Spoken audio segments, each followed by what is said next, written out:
Hello, welcome to our podcast on suicide. I'm Dr. Charles David Tauber, CEO of the Coalition for Work with Psychotrauma and Peace, CWWPP.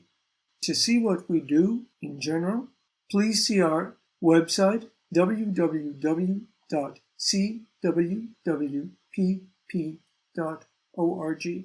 You can make comments on this podcast, and you can make suggestions for future podcasts on the contact page of our website. As mentioned, this podcast will talk about suicide. It's directed primarily at two groups. One is those who are thinking of committing suicide, and the others who want to prevent it. Why do people want to commit suicide? First, very frequently, they have no goal in life and they see no future for themselves. They see no future in their work or in their hobbies. They see no future in their relationships. And they don't see a future in spirituality. Those are very, very important to everybody. People who want to commit suicide very frequently think of themselves as inadequate. They have childhood issues. They may have been abused. They may be being rejected by others, by family members, by people at their jobs, by people in other parts of their environment. They may be setting very high standards for themselves that they cannot possibly meet. They also may be in a situation where they're not able to care for their family or for themselves. This may be financial, this may be medical, it can be in a number of aspects. They may have recently lost a loved one. That can be through death, that can be through illness, that can be through rejection. They may not perceive reality in a good way.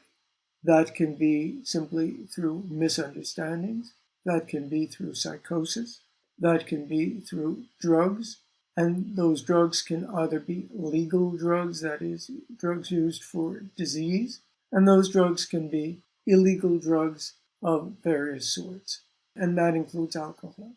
Some diseases may cause a misperception of reality. People who are very lonely commit suicide. There are many triggers that make people want to commit suicide. Things like certain days, Christmas, other holidays, family affairs, those sorts of things. Lots of things. Memories can be triggers as well. Very frequently, people are depressed and they're anxious. Sometimes a threat of suicide is used to manipulate people. Sometimes a threat of suicide is a plea for help. There may be a family history of suicide.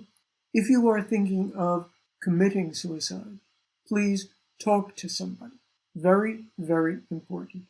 Don't keep your feelings inside. Talk. Talk directly to somebody. Call the suicide prevention line if one exists in your area, and in most areas they do exist. Get into a group of some sort, either in person or online. That can be a therapy group. That can be an activity group of some sort, such as a course, sport, an art group, any kind of a group. Just a talking group, maybe a group of neighbors, can be anything. If you're thinking of committing suicide, look at your goals and redefine them. Write an autobiography. See what your goals are in life. We said a little earlier that people don't have goals in life sometimes when they want to commit suicide. Define them. Plan something in that context that will move you toward your goals. Look at your perceptions. Do they correspond with the perceptions of other people around you, or are they different? Write. Write out everything you can think of. Write out the facts, write out the feelings. Make a video or make a recording of sound of what you're feeling. Not only the facts, but the feelings as well. Do art. Do music. Figure out a way to get your feelings out, something that you like. Do some exercise. Exercise helps. It moves the blood around the body. It gets you feeling better. Get enough sleep. Do things that give you pleasure. If you are working with people to prevent suicide, never, and I repeat, never think that somebody who is threatening suicide will not do it. there is a big possibility that they will. Take every threat of suicide seriously, even if you think that the person is manipulating. Some warning signs about people who are going to commit suicide. They talk and they write about suicide. They withdraw from society. They use substances in an increasing manner, and those substances can be illegal drugs, they can be alcohol, they can be legal drugs, they can be all kinds of things. People who have aggressive behavior may be on the verge of committing suicide. People who are impulsive may be on the verge of committing suicide. People who are on the verge of committing suicide may have big mood swings, high one day, low the next. If you see unusual behavior for that person, that may be a sign of suicide.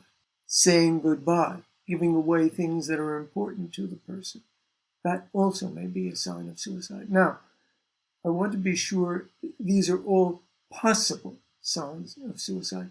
They are not definitive. You have to get a good picture of the person.